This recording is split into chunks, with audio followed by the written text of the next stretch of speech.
నమస్తే, welcome to RedTV. నేను పద్మిని. ప్రస్తుతం మనతో పాటు ప్రముఖ ఆధ్యాత్మికవేత్త న్యూమరాలజిస్ట్ స్రవంతి గారు ఉన్నారు. మాట్లాడదాం. మేడం నమస్తే. మేడం నమస్తే అమ్మా.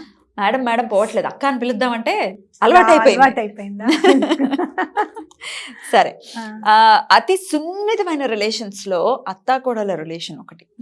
అసలు కరవమంటే కప్ప కోపం, వదలమంటే పాము కోపం అన్నట్టుగా ఉంటుంది. అంటే డీల్ చేసే మనిషికి, అంటే భర్తకి, భర్త కొడుకు కానీ ఇద్దరిని డీల్ చేయడం అనేది కత్తి మీద సాములాగా ఉంటుంది. అమ్మని వదులుకోలేడు, భార్యకి చెప్పుకోలేడు అన్నట్టుగా ఉంటుంది. అసలు ఎలా డీల్ చేయాలి మేడం? అత్తని కోడలు ఎలా, కోడలతో అత్త ఎలా ఉండాలి, అత్తతో కోడలు ఎలా ఉండాలి చెప్తారా? ఎవరైనా కూడా ఇది మా మనుషులు, మనవాళ్ళు అనే ఫీలింగ్ అనేది ఉండాలి. మెయిన్ చాలా ఇళ్లలో నేను చూసింది ఏంటంటే, మా అప్పుడు ఇలా లేదమ్మా, మేము ఎరగమమ్మా. కామన్ డైలాగ్ ఇది. అవును, మేము ఎరగమమ్మా. లేదంటే కనుక మేము ఎంత పని చేసేవాళ్ళం అసలు విన్నాం. కామన్ ఇది కూడా. అది అట్లా అంటే మన ఒక 2 generations అవతల అనుకోండి, కోడలు అనే వరకల్లా 2 generations అవతల అమ్మాయి వస్తుంది కదా. ఆల్మోస్ట్ ఇప్పుడు 50s లో వాళ్ళకైతే 70s లో పుట్టిన అమ్మాయే వస్తుంది, అంతే అవునా కదా? సో వాళ్ళ పెరిగిన వాతావరణము, వీళ్ళు పెరిగిన వాతావరణం difference, time zone different. 2 generations దాటిపోయిన తర్వాత ఇప్పుడు మనం అనుకుంటాం కదా, మనకు పుట్టే పిల్లలు, ఇప్పుడు మా పెద్ద పాపకి చిన్న పాపకి జనరేషన్ గ్యాప్ చాలా ఉంది అనిపిస్తుంది. మా పెద్దమ్మాయి కొంచెం అనగానే ఆగుతుంది, కోపం వచ్చినా ఆగుతుంది, కానీ చిన్న ఆపలే, ఎట్లయినా సరే కావాల్సిందే అన్నట్టు పట్టుపడుతుంది. అట్లా డిఫరెన్స్ ఉంటుంది. మనకి 2 పిల్లలు ఉన్నారు, వాళ్ళలోనే మనం ఇంత డిఫరెన్స్ ఉంది అనుకుంటున్నాం కదా. ఎక్కడో ఒక 25 years పెరిగి ఆల్రెడీ వేరే ఇంట్లో వాళ్ళ అలవాట్లతో మొత్తం మమేకమైపోయిన అమ్మాయి కొత్తగా వస్తుంది. ఇక్కడ నేను మాత్రము ఒక్క అంటే కొంచెం ఏదో అంటారు చూడండి, 100 out of 100 అని కాదు, కానీ 50-50 తీసుకుంటే 51% కోడల వైపు ఎందుకు మాట్లాడతాను అంటే, అత్తగారు కూడా ఒక కోడలే. సో ఇప్పుడు నేను ఆవిడ వైపు కూడా మాట్లాడినట్టే. నీకోసం అందరినీ వదులుకొని వచ్చేస్తుంది కదా, తల్లిని, తండ్రిని, అన్నదమ్ముల్ని, నీ పిల్లాడి కోసం అందరినీ వదులుకొని వచ్చేస్తుంది. ఇంకా కొంచెము ఇంకొద్దిగా మంచిగా మాట్లాడితే తప్పేముంది. అది ఎందుకని రాదు అని అంటే మనది కాదు అనే భావన ఉంటుంది. ఎప్పటికీ ఉంటుంది. నాకు అనిపిస్తుంది I'm third party in my house అనిపిస్తుంది. నాకు కూడా ఓపెన్ గానే చెప్తున్నాను, నాకు కూడా అనిపిస్తుంది.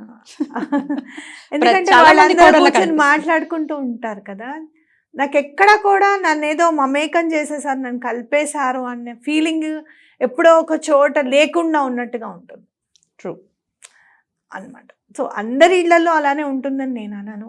చాలా అంటే డిస్కషన్స్లో కానీ, మాటల విషయంలో కానీ చాలా ఇదిగా చెప్పుకోగలుగుతాను. నేను చాలా ఫ్రీగా మాట్లాడగలుగుతాను మా మామగారితో మాత్రం. మామయ్య గారు సైంటిస్ట్, ఏది ఉన్నా కూడా చెప్పమ్మా నాకు అని చెప్పే స్వతంత్రం ఉంది ఆయన దగ్గర. నాకు ఇది కావాలి మామయ్య గారు, నాకు మీరు చెయ్యాల్సిందే ఈ పని, మరి ఇలానే చేద్దాము అని చెప్పి మేము చాలా పెద్ద సముద్రాలు ఇది దాటేసాము ఆయన నేను కలిసి. అంటే ఎట్లాంటి ప్రాబ్లం వచ్చినా కూడా ఒకళ్ళతో మనము కలిసి కట్టుగా మాట్లాడుకుంటే కనుక ఎట్లాంటి పెద్ద ప్రాబ్లం అయినా కూడా మనం సాల్వ్ చేసేసేయచ్చు. నేను చాలామందికి వెళ్ళినప్పుడు కూడా నేను అదే చెప్తా, కూర్చొని మాట్లాడుకోండి, ఏదైనా కూడా సమస్యని కూర్చొని మాట్లాడుకుంటే నీకు ఏ ప్రాబ్లం ఉండదు అని మనం చెప్పుకోవచ్చు. అయితే ఇక్కడ ఏంటంటే, కొడుకు ఏమన్నా ఎక్కువ ఇంపార్టెన్స్ ఇస్తున్నాడా కోడలికి అంటే సంతోషించండి ఇంకా. ఎందుకంటే మీ మీద డిపెండెంట్ లేడు. మొన్నటి దాకా అమ్మ బాక్స్ అద్దమ్మా, అమ్మ హెల్మెట్ ఇయ్యమ్మా ఇవన్నీ అన్నవాడు ఇవాళ అనట్లేదు అంటే యూ షుడ్ ఫీల్ హ్యాపీ. ఎందుకు అంటే మీ మీద డిపెండెన్స్ లేదు అతనికి. అంతేగాని నా రోల్ తీసేసుకుంది అని మాత్రం అనుకోవద్దు. తల్లి రోల్ తల్లిదే ఎప్పటికైనా కూడా, ఎవ్వరూ దాన్ని రిప్లేస్ చేయలేరు. ఇప్పుడు అత్తగారైనా కూడా మా అమ్మ లాంటిది అంటాం కానీ మా అమ్మే అని ఎవరికి చెప్పాం. పొరపాటున ఎవరైనా మీ అమ్మగారు అని అడిగితే లేదు మా అత్తయ్య గారు అంట. అవునని కూడా పొరపాటున కూడా అనం. అంటే ఏంటి, మన అమ్మ స్థానాన్ని ఎవ్వరూ రిప్లేస్ చేయరు. పిల్లాడికి కూడా ఆ స్థానాన్ని ఎవరూ రిప్లేస్ చేయరు అనేది గుర్తుపెట్టుకోవాలి ఎవరైనా కూడా. ఇంకోటి ఒకటే ఇప్పుడు మీరు చూసారనుకోండి, ఏదైనా మంచి చేస్తున్నప్పుడు అమ్మాయిని క్లియర్గా అర్థం చేసుకోవాలి. కొంతమందికి నోరు బాగుండదు కానీ మైండ్ బాగుంటుంది, అంటే తొందరగా మాట అనేస్తారు కానీ వాళ్ళు మంచే చేస్తారు. అలాంటి వాళ్ళని కొంచెం కన్సిడర్ చేయాలి. కొంతమంది చాలా నాగ్గా మాట్లాడి పనులు కానిచ్చేసుకుంటూ ఉంటారు. అవును, కొంతమంది ఇళ్లలో ఆ నాగ్గా మాట్లాడుకొని పనులు కానిచ్చేసే వాళ్ళకి పనులు అయిపోతూ ఉంటాయి. అవును, మనకే వచ్చి సాదాయి ఉన్నది ఉన్నట్టు ముఖం మీద చెప్పాలి. ఎస్ ఇది అవును, నాకు ఇది కావాలి, నేను ఇలానే చేస్తాను అని అనుకునే వాళ్ళకేమో ఇబ్బంది పడుతూ ఉంటారు. సో ఎవరు మనకి చేస్తున్నారు, ఎవరు మనకి హెల్ప్ఫుల్గా ఉంటున్నారు అనేది ఇంపార్టెంట్ చాలా. సున్నితము అని అంటే ఇప్పుడైతే కొంతమంది ఏమంటున్నారంటే ఈ జనరేషన్లో వాళ్ళిద్దరు కలిసి ఉంటే చాలమ్మా, నా దగ్గర ఉండాల్సిన అవసరం లేదు అనే సందర్భాలని కూడా మనం చూస్తున్నాం. అవునా? సో వీళ్ళ నాకు తెలిసి మాత్రము ఇక్కడ ఈ జోన్ నుంచి బయటపడిపోయింది ఇంకా ఆడపిల్ల అంటే అత్తగారితో ప్రాబ్లము అనుకున్న జోన్ నుంచి 99% దాటిపోయింది. వాళ్ళిద్దరూ కలిసి ఉంటున్నారా, వాళ్ళిద్దరూ ఎలా కలిసి ఉంటున్నారు, వాళ్ళకి దాన్ని ఏమంటారు స్పేస్ ఎక్కడి నుంచి దొరకట్లేదు వాళ్ళకి. ఇంత పెద్ద స్పేస్ ఉన్నా వాళ్ళిద్దరి మధ్యలో పాపం అంత చిన్న స్పేసే ఎందుకు, అగాధం ఎందుకు ఏర్పడుతుంది అనే దాని మీద దృష్టి ఎక్కువగా పెట్టాలి. కొంతమంది నేను కమెంట్స్ అబ్జర్వ్ చేశాను మేడం, మా అత్తగారితో పోరు చాలా ఎక్కువగా ఉంది, ఆడపడుచులతో పోరు ఎక్కువగా ఉందని ఇప్పటికీ కమెంట్స్ చేసే వాళ్ళు ఉన్నారు. అంటే ఆ జోన్ లో నుంచి ఆడపిల్ల వెళ్ళిపోయింది అని అన్నారు కాబట్టి నాకు ఈ ప్రశ్న ఉన్నారు. లేకుండా ఎందుకు ఉంటారమ్మా, ఉంటారు. అందులో మగవాడు ఏదైనా ఒక్క విషయమే డీల్ చేయగలుగుతారు. వాళ్ళు పాపం ఆఫీస్లో ఎట్లా డీల్ చేస్తారో 5-6 ప్రాజెక్ట్స్ నాకైతే తెలియదు, కానీ ఒక్కొక్కళ్ళు ఇంటికి వచ్చే వరకల్లా మాత్రము వాళ్ళది ఆ కొంచెం ప్లేస్ అనుకుంటారు వాళ్ళు. అంటే ఆ అమ్మ అక్కలు వీళ్ళందరూ మా ఆవిడ వీళ్ళకి ఎందుకు నచ్చట్లేదో, లేకపోతే నిజంగానే మా ఆవిడ తప్పు చేసింది కాబట్టి వీళ్ళకి నచ్చట్లేదేమో. ఇప్పటికీ కూడా ఉన్నారు అట్లా. నువ్వు ఎంతలో ఉండాలో అంతలో ఉండు, నీకు నాకు అక్కడ జరిగే గొడవలేవి కూడా నువ్వు నాకు నా దగ్గర దాకా తీసుకురావద్దు, అలా అని నువ్వు గట్టిగా మాట్లాడద్దు అనేవాళ్ళు కూడా ఉన్నారు. అయితే ఆడపడుచులు ఒక ఇంటికి వెళ్ళిపోయినప్పుడు మాట్లాడుతుంటే ఎవరు ఆపాలి, అత్తగారు ఆపాలి. నా ఇంటి కోడలు, నేను చూసుకుంటాను, మీరు మాట్లాడకండి, మీకు ఏం కావాలన్నా సరే నాకు చెప్పండి, నేను మాట్లాడతానని చెప్పాలి. అది కాకుండా మిమ్మల్ని పెంచినట్టు వాళ్ళు పెంచలేదమ్మా, మనం ఏం చేస్తామని వాళ్ళతో పాటే ఏకీభవిస్తుంటే అది కరెక్ట్ కాదు. ఇప్పుడు అక్కలు ఉన్నారనుకోండి, ఈ అబ్బాయి అక్కల కంటే ఇంకో 10-5 ఏళ్ళ ముందే మ్యారేజెస్ అయిపోతాయి. వాళ్ళ పరిస్థితి వేరప్పుడు, ఈ అమ్మాయి ఇప్పుడు వచ్చింది, కరెక్ట్. ఎంత లేదన్నా ఒక 5-6 years గ్యాప్ అని అనుకుంటే 10 years గ్యాప్ ఉంటుంది మీ మ్యారేజ్కి ఈ అమ్మాయి మ్యారేజ్కి. అక్కడ కూడా మనం ఆలోచించాలి. కరెక్ట్. సో ఏదైనా కూడా గొడవ చేసేటప్పుడు ఒక్క విషయం, వేరే ఇంటి నుంచి వచ్చింది, మనం కొంచెం టైం ఇద్దాం ఆ అమ్మాయికి మనతో కలిసిపోయేటట్టుగా, మనతో కలిసిపోయేలాగా మనం ఇంకొంచెం ప్రేమగా మాట్లాడదాము అనే ఆలోచన ఉంటే ఏ ఇంట్లోనూ గొడవ ఉండదు. అవతల మనిషిని అర్థం చేసుకోవాలి. ఏ రోజు ఎప్పుడైనా నువ్వు కొత్త స్కూల్లో క్లాస్మేట్స్ కొత్తగా వచ్చినప్పుడు జరిగి ప్లేస్ ఇస్తారు చూసావా బెంచ్లో, కొత్తగా వెళ్ళామనుకో స్కూల్లోకి, అలా వాళ్ళు మనకి క్లోజ్ ఫ్రెండ్స్ అవుతారు. ఎందుకంటే మనం సబ్కాన్షియస్ మైండ్లో రిజిస్టర్ అయిపోతుంది.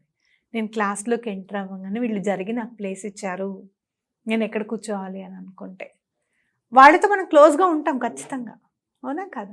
అట్లా ఎప్పుడైతే మనకి మన అనుకొని మీరు దగ్గరికి తీసుకున్నారో ఖచ్చితంగా క్లోజ్ ఎన్వైరన్మెంట్, ఆ భావం అనేది బయటకు వస్తుంది. బట్ దెన్ ఇన్ని చేసినా కూడా మా రిలేషన్ అలాగే ఉంది అనుకునే వాళ్ళకి ఏదైనా మంచి స్విచ్ వర్డ్ చెప్తారా? Switch word divine together. వీళ్ళకైనా అదేనా? ఎవరికైనా డివైన్ టుగెదర్. భగవంతుడు మమ్మల్ని ఇద్దరిని కలిపి ఉంచాలి అని డివైన్ టుగెదర్ అని చదువుకుంటే తప్పకుండా ఏ పొరపత్యాలు లేకుండా ఉంటారు. అయితే ఇక్కడ నాకు మొన్న ఒక అమ్మాయి పెట్టింది, ఏం అరేంజ్ మ్యారేజ్ లేదు నాయండి, చేసుకున్నా ఏం సుఖపడుతున్నాం కనుక ఎప్పుడు బాధలే అని అంటే, చిన్న చిన్నవి చెప్పుకోలేనంత చిన్నవి అంటే చెప్పుకునేంత పెద్దవి కావు, చెప్పుకోలేనంత దాచుకునేంత చిన్నవి కావు అన్నట్టుగా మానసికంగా పోక్ చేయడం అనేది కూడా చాలా మందిని చూస్తాను నేను. అట్లా బాధ పెట్టకూడదు ఎవరిని కూడా. అట్లాగే వచ్చిన కోడలు కూడా మా అమ్మ అంటే నేను పడనా వెంటనే రిప్లై ఇచ్చేస్తారు. ఇప్పుడు ఆడపిల్లలు అయితే ఏమాత్రం సంకోచించడానికి లేనే లేదు అసలు. ఏం మీ అమ్మ అట్లా మాట్లాడుతుంది, ఎందుకు మాట్లాడుతుంది, అడగండి మేడం ఒకసారి అడగండి అంటారు నన్ను. నువ్వు అడుగుతున్నావు కదా, నేనేమున్నామ్మా అడగడానికి. మీ దగ్గరకు వచ్చిన వాళ్ళ అడగండి మేడం ఒక్కసారి అడగండి, అసలు ఏంటో అడగండి అంటుంది. నేను అతన్ని చూసి అతని పాపం ఇంత బిక్క మొక్క వేసుకుని కూర్చుంటా. శాండ్విచ్ పాపం. నేను ఇంక అడిగేది ఏముందమ్మా, నువ్వు అంత నిక్కచ్చిగా అడిగేస్తూ ఉంటే ఇంక నేను అడగాల్సింది ఏముంది, నువ్వే అడుగుతున్నావు కదా. చెప్పడు మేడం, ఒక్కసారి కూడా మాట్లాడాడు మేడం అంటే ఏం మాట్లాడతాడు, నీకు నిన్నగాక మొన్న వచ్చిన పెళ్ళం ముఖ్యమైపోయిందా అన్న మాట పడాల్సి వస్తుందేమో అని మాట్లాడకుండా ఉన్న వాళ్ళు కూడా ఉన్నారు. సో ఎప్పుడైనా కూడా మధ్యలో ఒక వ్యక్తి పూర్తిగా బలైపోతున్నాడు అనేది గుర్తుపెట్టుకుంటే ఎవ్వరు కూడా ఎవరిని బాధ పెట్టుకోవాల్సిన అవసరం లేదు. చక్కగా ఇవాళ రేపు అందరూ చదువుకుంటున్నారు, తలకాస సంపాదించుకుంటున్నారు. అమ్మాయి కూడా ఇండిపెండెంట్గా అమ్మాయి సంపాదిస్తుంది, ఇంకా దేని గురించి అమ్మ గొడవ పడేది, అవునా కదా. చాలా మంది ఇళ్లలో చాయ్ పోయేది మా అమ్మకి అంటాడు, లేవగానే చాయ్ పోయేది మా అమ్మకి. నిజం. ఎందుకు పొద్దునే లేచి ఒక టీ పెట్టేస్తే అయిపోతుంది కదమ్మా అంటే, ఆ అమ్మాయి ఏం చెప్తుందో తెలుసా, మేడం మార్నింగ్ అంతా వర్క్ చేశాను మేడం, నైట్ మీటింగ్, నాకు ఎప్పుడు పడుకున్నాను అడగండి అంటుంది. నేను 2ంటికి లేచానండి, అప్పుడు కూడా మాట్లాడుతూనే ఉంది అంటాడు. మరి ఈ అమ్మాయి 7ంటికి లేచి ఛాయ్ ఎలా పోస్తుంది? కరెక్ట్. అక్కడ కూడా అర్థం చేసుకోవాలి కదా అమ్మాయి. ఎక్కడ కూడా కావాలని ఇవ్వకుండా ఎందుకుంటారు ఎవరైనా కూడా. సో పరిస్థితులు మారిపోయాయి ఇప్పుడు. అప్పుడేమో అప్పుడు సంగతి తర్వాత, ఇప్పుడు వర్క్ లోడ్ ఎక్కువైపోయింది లేడీస్కి. అందులో కోవిడ్ వచ్చినప్పటి నుంచి అయితే వర్క్